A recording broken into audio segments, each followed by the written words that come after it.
안녕하세요.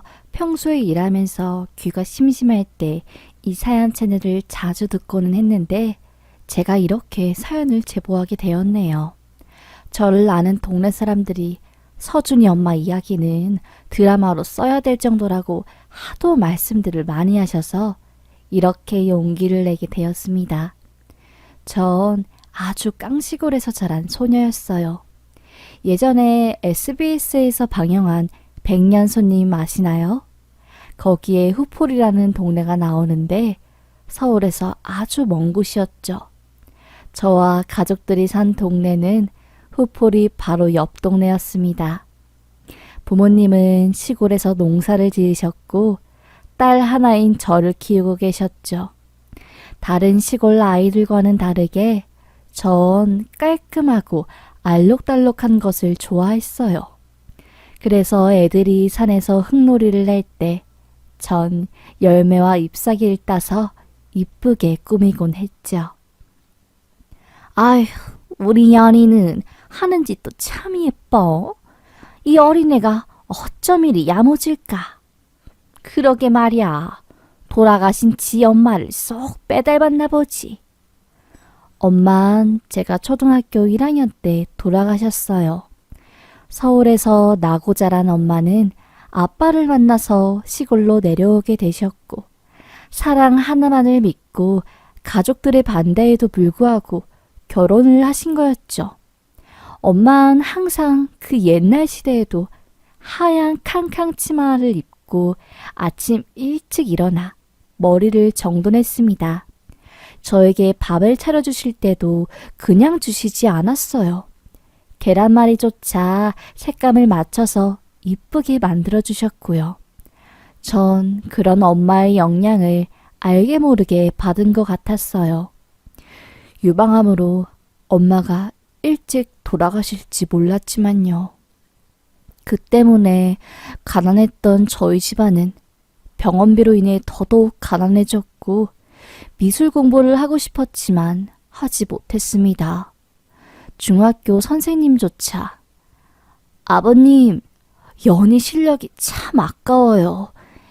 이런 말씀 드리기도 조심스럽지만 연희는 미술을 시켜야 훨훨 날 수 있는 아이예요. 후폴이라는 그 시골 동네에서 미술학원은 찾아볼 수 없었습니다. 학원을 다니기 위해선 시내나 수도권으로 올라가야 했는데 저희 형편엔 있을 수도 없는 일이었죠. 아빠는 그래서 그런지 저에게 늘 죄 지은 사람처럼 미안해했어요. 아빠, 나한테 미안하다는 말 좀 그만해. 난 지금도 충분히 좋아. 그리고 미술은 그냥 취미로 하면 되지. 다행히 고등학교에서 좋은 미술 선생님을 만나서 전 방과 후에 미술 공부를 조금 더 할 수 있었고요. 입시 미술을 전문적으로 배우는 친구들보다는 뛰어나지 못했지만 감각 하나만큼은 엄마를 닮아서 좋았습니다. 대학은 꿈도 꾸지 않았던 저에게 고3 시절 담임 선생님이자 미술 선생님이 저에게 전문대 입학을 제안하셨습니다. 연희야, 너 정도면 전문대 수석 입학할 수 있을 것 같아. 조금만 더 성적에 신경 쓰고 수석으로 입학하면 학비 걱정은 안 해도 될 거야. 시골 출신이던 전 서울대, 연세대, 고려대를 제외한 대학은 잘 알지 못했기 때문에 전문대라도 감지덕지하면서 준비하였습니다. 우여곡절 끝에 전문대 미대에 입학할 수 있게 되었고 3년간의 공부 끝 졸업을 하고 전 서울로 상경했죠. 시골에는 일자리가 별로 없었기 때문이었어요. 전문대였기 때문에 대학을 졸업해도 전 20대 초반 남짓했습니다. 서울로 올라간 게 제 인생에서 크나큰 터닝 포인트였죠. 거기서 남편을 만났기 때문이에요. 남편과의 만남은 운명 같았습니다. 신촌에서 진행된 한 축제에서 그림 그려주는 알바를 하고 있었던 중이었어요. 어떤 대학생 남자 3명이 와서 제 근처에서 기웃거리더라고요. 그림 그리는 거 받으려고 오신 거예요? 앞 손님 때문에 그런데 30분만 기다려주시면 바로 해드릴게요. 남자 3명은 우물쭈물하면서 서로의 얼굴을 바라보다가 이따가 다시 오겠다고 하더라고요. 30분, 1시간, 2시간이 훌쩍 지나도 그 무리들은 다시 오지 않았습니다. 뭐야, 그림 받을 것처럼 행동하더니 결국 다른 곳 놀러 갔나 보네. 땅거미가 진 어둑한 저녁이 되었죠. 축제 손님들도 다 빠지고 철거할 시간이 다 되었습니다. 저도 슬슬 일을 정리하려고 한 그 순간 저 멀리서 오전에 봤던 남자 머리 중 한 명이 달려오더라고요. 혹시 지금도 그림 그려주시나요? 아, 지금이요? 네. 일단 앉으세요. 제 앞에 앉은 남자는 빨개진 얼굴을 감추지 못하고 손으로 연신 얼굴의 땀을 쓸어내리더군요. 그리고 제 눈도 못 마주치길래 이상했습니다. 속으로 전 아니, 뭔 남자가 저렇게 수줍음이 많아? 왜 이렇게 내 눈을 못 바라보는 거야? 내 얼굴에 뭐라도 묻었나? 괜히 찝찝한 마음을 가지고 그림을 완성해준 전 완성본을 그 남자에게 건넸어요. 급하게 그려드려서 제대로 완성을 못한 것 같아요. 죄송하니까 돈은 절반만 주세요. 그때 그 남자가 저에게 남자친구 있냐고 물어보더군요. 알고 보니 오전에 제가 그림 그리는 걸 본 그 남자가 오후가 되어서도 제 생각이 계속 났고 놓치면 너무 후회할 것 같아서 저녁 늦게 헐레벌떡 저에게 찾아온 거였죠. 저도 그 남자가 나쁘지 않았고 이후에 연락을 주고받다가 연인이 되었습니다. 남자는 연세대학교 신촌 경영학과에 다니고 있는 아주 엘리트인 학생이었어요. 그 남자 3명은 창업 동아리에서 주축을 맡고 있는 팀원이었고 경영학과답게 창업에 대한 꿈을 가지고 하루하루 살아가고 있는 청년들이었던 거죠. 시골 촌에서만 살다가 TV 속에서 본 명문대 학생이 나에게 호감을 표시하고 남자친구 덕분에 캠퍼스 라이프를 즐기게 된 전 너무 즐거웠습니다. 연애를 꼬박 6년을 했어요. 남자친구 군대도 기다려주었고요. 몰래 신촌 연세대 강의를 청강도에 받고 캠퍼스에서 대학생 커플처럼 손도 잡고 데이트도 해보았습니다. 심지어 전 연애 때 어머님네 댁에 가서 밥도 종종 먹었어요. 그때 어머님도 저를 참 좋아했죠. 어쩌다 우리 아들이 이렇게 참하고 예쁜 아이를 만났을까? 이마도 톡 튀어나와서 복이 아주 넘치네. 입술도 오동통하니 참 보기 좋아. 하얀 피부 덕분에 맑고 청초한 이미지를 가질 수 있었던 전 어른들에게 다행히도 꽤나 호감형인 인상이었습니다. 군대 제대 후 대학을 수석으로 졸업한 남자친구의 창업 준비를 지원해줬어요. 전 당시 일을 하고 있던 직장인이었고 어떻게 보면 남친은 창업 준비생이었으니까요. 그러다가 임신을 하게 된 거였습니다. 정말 예상하지 못한 임신이었어요. 결혼 생각은 하고 있었지만 남친이 자리 잡은 후에 하고 싶었거든요. 내가 책임질게. 어떻게든 우리 결혼하자. 엄마도 좋아하실 거야. 그래도 어머님은 저를 좋아하셨으니까 갑작스럽게 아이가 생겨도 환영해 주실 거라 믿었죠. 예비 시댁에 가서 인사를 드리며 임신 사실을 말씀드렸습니다. 어머님은 깜짝 놀라 처음엔 아무 말도 하지 않으셨어요. 그래서 너희 앞으로 결혼 생활은 어떻게 할 건데? 연희 넌 부모님에게 말씀드렸니? 부모님이 아무래도 멀리 사니까 아직은 말씀 못 드렸어요. 주말에 버스 타고 내려가서 말씀드리려고요. 어? 부모님 서울에서 사업하시는 거 아니었어? 네? 아닌데요. 후포리 쪽에서 농사 짓고 계세요. 아버지 혼자 계시고요. 학교 졸업하고 나서 저도 서울로 혼자 상경한 거예요. 뭐라고? 학교를 졸업하고 서울로 상경한 거라고? 학교를 여기서 나온 게 아니라? 연희 너도 우리 아들이랑 똑같은 연세대 신촌을 다닌 게 아니었어? 어머님은 눈이 부엉이처럼 커진 채 저에게 되물었어요. 전 영문도 모른 채 아니라며 사실을 말씀드리고 이상하게 남친은 옆에서 어쩔 줄 몰라하며 쩔쩔 매고 있더라고요. 엄마, 사실은 그게 아니라 내가 다 설명해 줄게. 알고 보니 남자친구가 그동안 어머님에게 거짓말을 했던 거였습니다. 전 연세대학교 디자인을 전공한 학생이고 학교 동아리에서 만나 교제를 하게 된 거라고요. 여자친구 부모님은 서울에서 사업을 크게 하신다고 통 크게 거짓말을 했더라고요.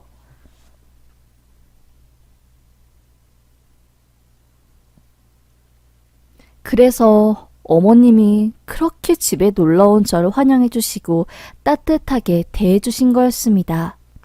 제가 알고 보니 시골 출신에 엄마도 없고 할아버지 밑에서 혼자 자란 데다가 이름도 생소한 전문대학교 졸업한 미술대학 출신이라는 걸 듣고 어머님은 저를 극구 반대하셨어요. 내가 우리 아들을 어떻게 키웠는데 연세대 보내는 게 쉬운 줄 아니? 없는 살림 있는 살림 다 끌어모아다 우리 아들 교육 신경 썼어. 장가 잘 갔으면 좋겠어서. 연희 너가 엄마가 되면 알 거다. 지금 내 심정을. 우리 아들 너한테 장가 못 보낸다. 이건 아니야. 어머님 죄송해요. 전 정말 몰랐어요. 이런 상황에 전 절대로 거짓말을 할 의도는 없었는데. 엄마 왜 그래? 진짜 내가 다 미안해. 엄마가 이런 반응 나올 줄 알고서 그래서 내가 거짓말 친 거였는데 나중에 다 사실대로 말하려고 했어. 그런데 연희 정말 착하고 심성 고운 아이야. 응? 어디 가서 나 이런 여자 못 만난다고. 너 창업 준비 누구 돈으로 할 거야? 엄마 돈으로 하는 거 아니니? 그런데 너 엄마 속 이렇게 썩일 거야? 연희 보내고 나중에 이야기하자. 어쩌자고 애를 가져서 이렇게 골치 아프게 하는 거야 정말. 모자 사이에 금이 갈 것 같은 상황에서 전 눈치를 살살 보다가 예비시댁 집을 빠져나왔어요. 그래도 나름 순탄하게 결혼할 줄 알았던 전 예상하지도 못한 복병을 마주쳐 혼란스러운 상황이었죠. 며칠 뒤 어머님이 저를 찾아오셨어요. 연희야, 너가 어린 나이에 임신해서 마음이 힘든 거 다 안다. 그런데 우리 아들은 아니야. 이 돈 받고 병원 가서 지워. 그리고 아들이랑 헤어져라. 결혼은 장난이 아니야. 연애하는 것처럼 너네 둘이 잘한다고 해서 끝나는 게 아니란다. 양가 가족이 합쳐지는 일이란다. 응? 어머님이 건넨 흰 봉투 속에는 두툼한 10,000원짜리 지폐들이 들어있었습니다. 그 돈을 본 순간 오기가 생기더라고요. 어머님, 전 못하겠어요. 이 돈 그냥 가지고 가세요. 그리고 아드님이랑 결혼 안 할게요. 그냥 혼자서 아이 낳고 키울게요. 반대 무릅쓰고 결혼하고 싶진 않습니다. 저는 그 다음 날 자취방에서 물건을 정리해 시골로 내려갔어요. 아무 말도 없이 본가에 내려온 저를 본 아빤 깜짝 놀랐죠. 아니, 우리 연이 아빠한테 말도 없이 집에 왔어? 올 줄 알았으면 반찬도 좀 만들고 시장도 볼 걸 그랬지. 아니, 그런데 왜 이렇게 얼굴이 수척해진 거야? 요즘 못 먹고 살아? 아빠 나 어떡해? 아빠 얼굴을 보자마자 왈칵 눈물이 나왔습니다. 품에 안겨 몇 시간을 울다가 모든 사실을 이실직고 했어요. 솔직히 남친만 제 곁에 있어주면 어떤 난간이 닥쳐도 헤쳐나갈 자신이 있었는데 생각보다 더 마마보이였던 남친은 저에게 이별을 선고했죠. 그래서 저도 뒤돌아보지 않고 본가로 내려온 거였답니다. 연희야, 미안해. 아무래도 엄마 반대가 심해서 우리 결혼 못할 것 같아. 아이는 지우자. 정말 미안. 나 앞으로 창업도 해야 하고 아이 생기면 나도 힘들 것 같아.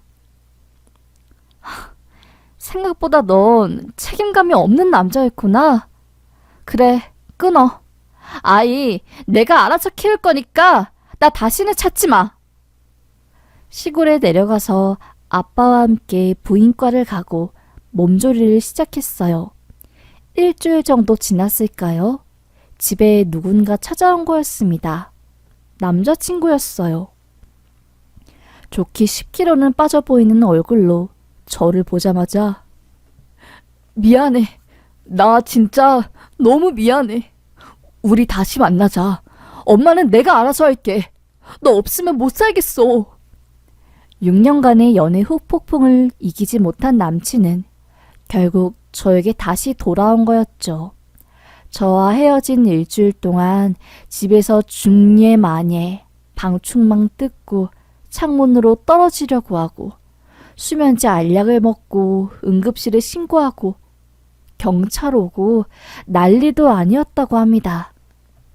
결국 남친이 그런 괴로움을 지켜보는 어머님도 이기지 못하고 저에게 다시 와서 우리 아들이랑 결혼하라고 아들은 살려야 하지 않겠냐며 이야기를 꺼내셨고요.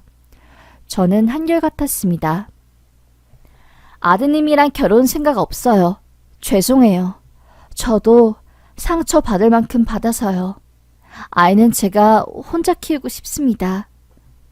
피눈물 머금고 단칼에 제안을 거절했지만 아빠와 전 입장이 달랐습니다.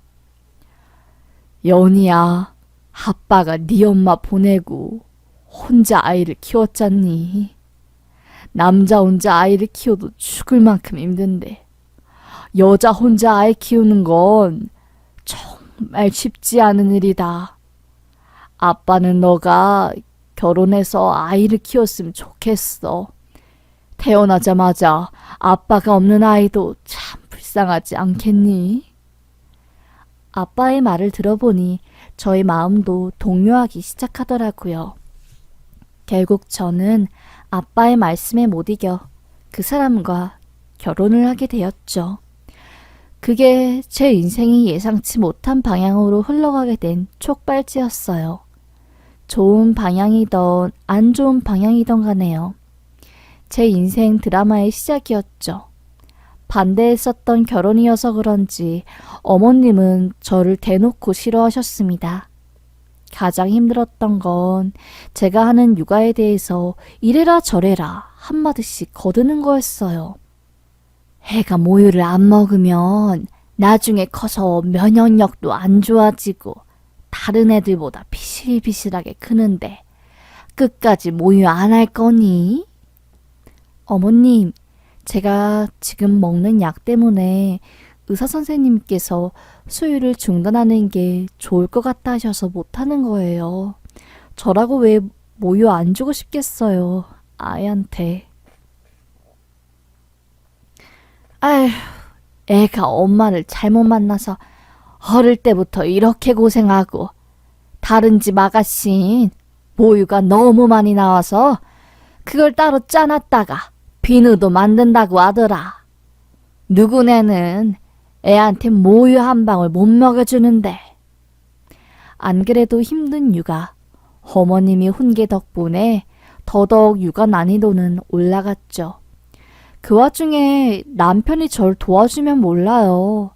결혼하자마자 마마보이가 되어서 육아에 손 하나 까딱 안 하더라고요. 연애할 땐 그렇게 착하고 다정했던 사람이 결혼하고 나니 창업한다고 이리저리 밖으로 나가 돌아다니고 엄마한테 돈 받아야 한다면서 아내는 뒷전으로 하고 서울에서 친정 식구 없이 사는 삶은 정말 힘들었습니다. 여보, 이번 달 생활비는 언제 줄 수 있는 거야? 아, 아직 돈 들어올 곳이 없어서 그래. 좀 닥달하지 마. 때 되면 알아서 내가 주겠지. 심지어 분유 한 통 사 먹일 돈이 없어 친정 아빠한테 전화해서 50만 원씩 돈을 꾸기도 했죠. 그러던 어느 날 남편이 아주 좋은 투자처를 알아냈냐고 하면서 어머님이랑 이야기를 하더라고요.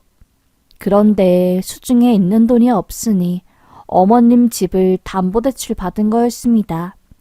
우려를 표했지만 남편이 고집을 꺾는 것은 쉽지 않았어요. 현세대 경영학과 수석 졸업한 우리 아들보다 너가 경제 상황을 더 잘 아니?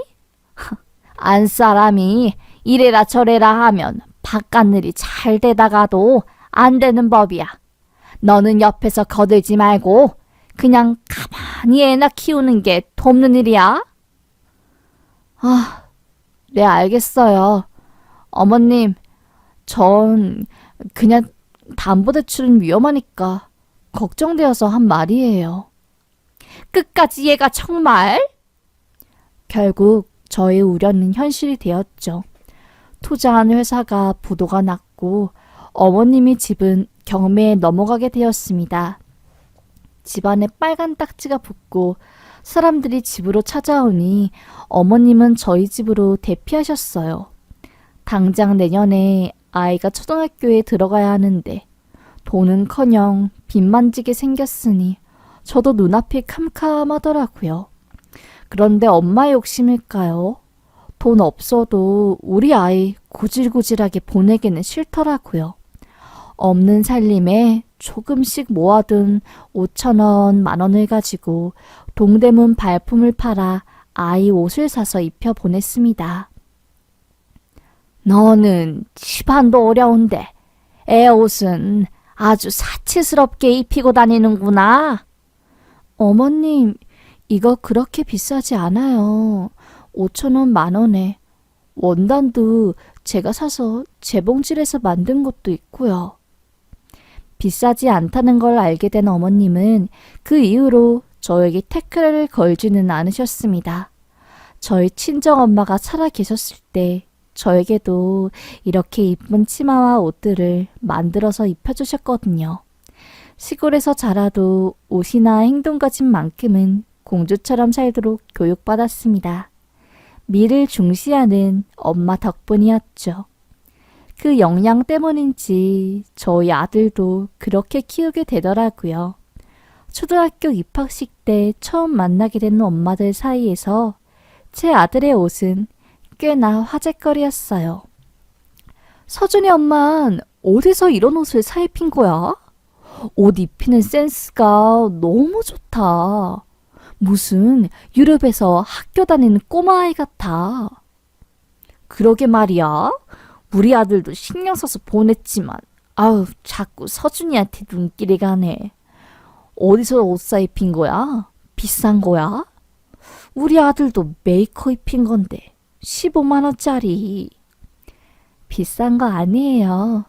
동대문에서 발품 팔아서 10,000원짜리 입히고 제가 저렴한 원단 사서 재봉틀에서 리폼한 것도 있고 그래요. 저희 말을 들은 어머님들은 깜짝 놀랐죠. 옷 센스가 너무 좋다면서 SNS에 올려보라고 한마디씩 하시더라고요. 저도 그때 알게 된 거죠. 아, 나 미대 나온 엄마였지? 하고요. 그렇게 매일 아들 옷 입히는 걸 인터넷에 올리다 보니 저를 팔로우해 주시는 분들도 많아지셨고 공동 구매를 해달라고 요청하는 댓글도 많아졌어요. 그래, 남편도 지금 돈 못 벌어오고 어머님 집도 경매에 넘어갈 위기니까 나라도 돈 벌어봐야지. 언제까지 주부로만 살 순 없잖아. 어머님과 남편 몰래 동대문에서 옷 2벌, 3벌씩 떼와서 리폼을 하고 팔던 게 입소문이 타서 주문량이 점점 많아지게 된 겁니다. 팔로워도 8개월 만에 3만 명을 훌쩍 넘을 수 있었어요. 혼자 감당할 수 없을 만큼 물건 판매량이 급격하게 들어오고 사업자도 내야 하니 더 이상 숨길 수가 없더라고요. 처음에 제가 인터넷 쇼핑몰 비슷한 걸 하겠다고 하니 남편과 어머님은 겁먹들었다며 삿대질하고 난리도 아니었죠. 그런데 지금까지의 매출 상황을 말해드리니 입 꾹 다무시더라고요.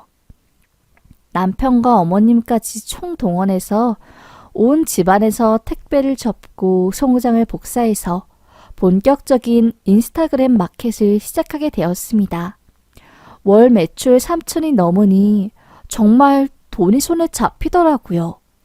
그동안 아들한테 보내주고 싶었는데 돈이 없어서 보내주지 못했던 미술학원도 보내주었고요. 어머님 경매에 넘어간 집도 4차 낙찰로 제 명의로 받아냈습니다. 그 이후부터는 대우가 달라졌어요. 어머님도 저에게 함부로 못하시더라고요. 저도 남편이랑 어머님을 직원으로 고용해서 떳떳하게 월급 드리며 대우해 주었습니다. 그런데 잘해주면 호의가 권리인 줄 아는 사람들 있잖아요. 저희 어머님이 딱 그러신 분이었습니다. 지금도 분에 넘치게 월급을 드리는데도 불구하고 그게 부족하셨나 봐요. 허구한 날 돈도 많이 버는데 나 좀 더 주라고 말씀하시던가 맨날 카카오톡으로 명품 관련 신상을 저에게 보내시더라고요. 난 꾸미지도 못하고 일하느라 힘들어 죽겠는데 그런 순간들이 쌓이니까 그냥 확 이혼하고 싶었습니다. 그러다가 성냥불에 불을 지피게 된 사건이 터지고야 만 거예요. 쇼핑몰 일로 너무 바쁘다 보니까 친정아빠 생신인 것도 모르고 지나쳐버린 겁니다. 하루 뒤에야 알게 된 거였어요. 전 바로 전화했죠. 아빠, 너무 미안해. 내가 일하느라 바빠서 아빠 생일인지도 몰랐네. 괜찮아, 연희야. 딸이 이렇게 잘 되는 모습을 보니까 그저 아빠는 흐뭇할 뿐이지. 아빠 신경 쓰지 말고 서울에서 일 열심히 하고, 알겠지? 너무 미안해.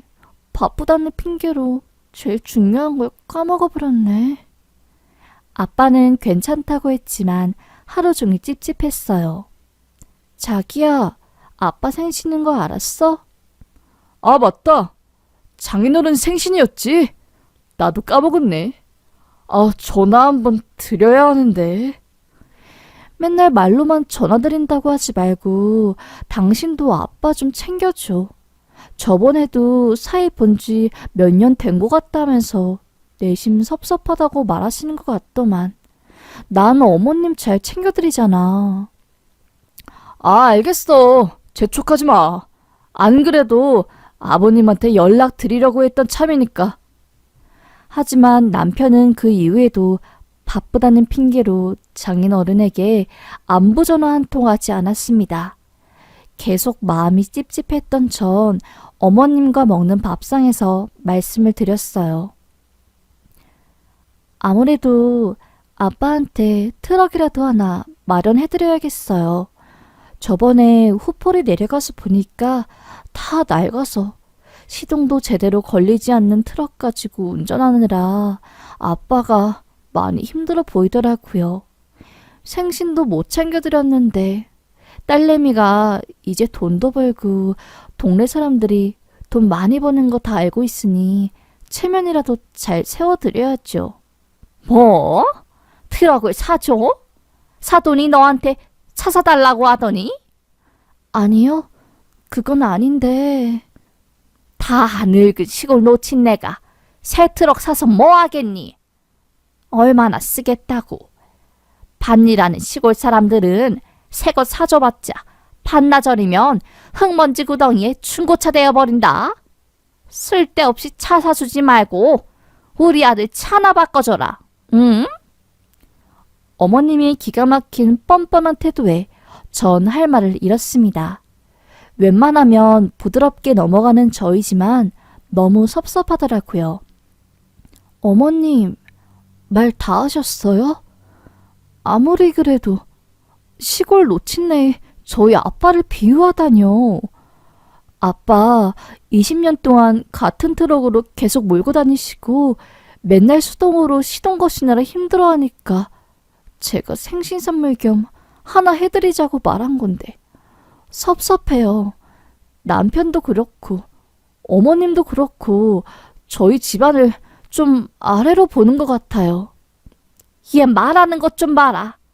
돈 좀 만진다고 할 말 못할 말 구분 못하는 거니? 내가 나 잘되라고 이런 말 하는 줄 알아? 다 너 잘되라고 하는 말이지. 밥상 앞에서 언성이 높아지자 애도 울고불고 난리가 났습니다. 우는 애를 달래고 있는 저에게 어머님이 던진 한마디는 저희 머리 뚜껑을 열리게 만들었죠. 지 애미 닮아서 울 때는 어찌나 고집불통인지. 아휴. 뭐라고 하셨어요? 저도 저한테 막말하는 시댁거는 함께 일 못하겠네요. 지금 누구 때문에 이렇게 입에 풀칠하고 사시는지 모르세요? 안 그래도 지긋지긋한 결혼 생활 한 달 이내로 이혼 소장 날릴 테니까 그렇게 하세요. 돈줄 끊겨 봐야지 사람 소중한지 알 듯 싶네요. 제 입에서 이혼 이야기가 떨어지기 무섭게 남편이 어머님에게 버럭 화를 내더라고요. 엄마, 좀 일절만 하라고. 미치겠네 진짜. 넌 또 왜 난리니? 가만히 있어봐. 내가 못할 말했니? 결국 저와 어머님이 실랑이에서 남편과 어머님과의 실랑이로 다툼이 번지게 되었습니다. 한성가라는 남편이 어머님 앞에서 밥상을 뒤엎고 완전 개판 싸움이 났죠.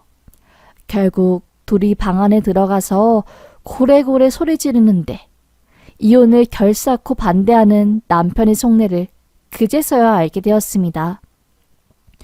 연희가 우리 버리고 새 살림 차리면 우리만 손해인 거야. 그거 몰라서 그래? 내가 창업한다고 마이너스 통장 내고 신용대출 받은 거 지금 연희가 갚아주고 있다고. 엄만 아무리 연희가 꼴 보기 싫고 마음에 안 들어도 살살 비위 맞춰줘야 돼. 그래야 우리가 살아. 왜 황금알을 낳는 거위 배를 가르려고 하는데. 엄마도 그건 아는데. 됐고 앞으로는 며느리 눈치 보면서 비위도 좀 맞추고 그래봐. 모든 이야기를 다 들은 전 엄청난 배신감이 몰려들었습니다. 저와 같이 살려고 하는 이유도 고작 본인들 돈 때문이었죠. 난 내 옷 하나 못 사 입는데 피 한 방울 안 섞인 저놈의 시댁 식구들은 내 돈으로 호의호식하는구나 싶었습니다. 지금 정신 못 차리면 평생 전 돈줄로 살 게 뻔했죠. 저요? 그날 바로 아들 학교 보내고 은행에 전화해서 남편 빚 갚는 거 자동이체 해놓은 부분 전부 다 취소하고 어머님이랑 남편 앞으로 된 제 명의의 카드 전부 다 해지했습니다. 그리고 이혼 변호사 찾아가서 상담받고 나왔고요. 그 다음에 향한 곳은 현대차 매장이었어요. 그동안 시댁 눈치 보느라 아빠한테 못 해드린 것 전부 다 하나씩 하나씩 해드리자 마음먹었죠. 아빠한테 드릴 트럭 할부로 결제하고 나오는데 세상 후련했습니다. 그런데 참 웃긴 게 그 순간 남편에게 전화가 오더군요. 당신 나랑 엄마한테 준 카드 해지했어? 택배비 결제하려고 하는데 승인이 안 되는데? 해지했어. 앞으로 내 돈 쓰지 말고 어머님이랑 당신이 직접 돈 벌어서 써. 그리고 오늘부로 쇼핑몰 일도 사람 고용해서 할 거니까 관여하지 말고 이번 주 이내로 이혼 소장 접수할 거니까 그렇게 알아? 당신 갑자기 왜 그러는 건데? 우리 엄마 때문에 그래? 내가 엄마한테 사과하라고 할게. 이미 늦었고 당신이 그동안 나한테 한 짓 생각해. 엄마 핑계 대지 말고 있을 때 잘하라고. 알겠어? 전화를 팍 끊어버렸습니다. 집에 가서 비밀번호도 바꾸고 어머님이랑 남편 짐도 싹 다 복도에 내놨어요. 그날 저녁 남편이랑 어머님이 집 문 두들기고 경찰 부르고 난리도 아니었네요. 경찰이 왔지만 소용은 없었습니다. 이 집 명의가 제 명의였거든요. 경찰도 명의 때문에 이건 어쩔 수 없다면서 다시 경찰서로 돌아갔고요.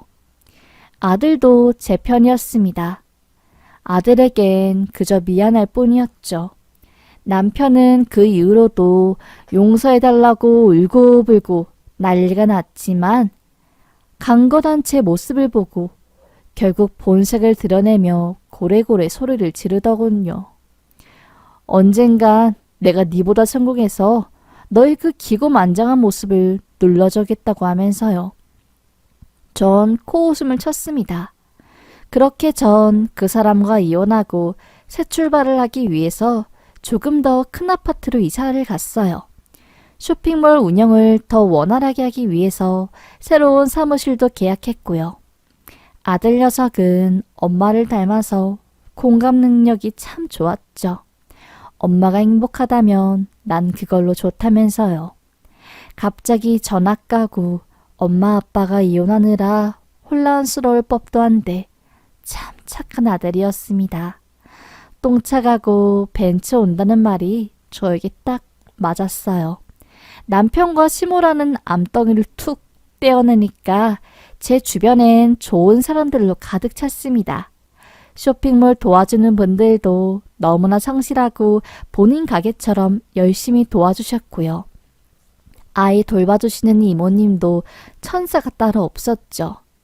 아빠도 말로는 새 트럭 필요 없다고 하시면서 제가 실제로 트럭을 바꾸어 드리니 어찌나 좋아하시던지.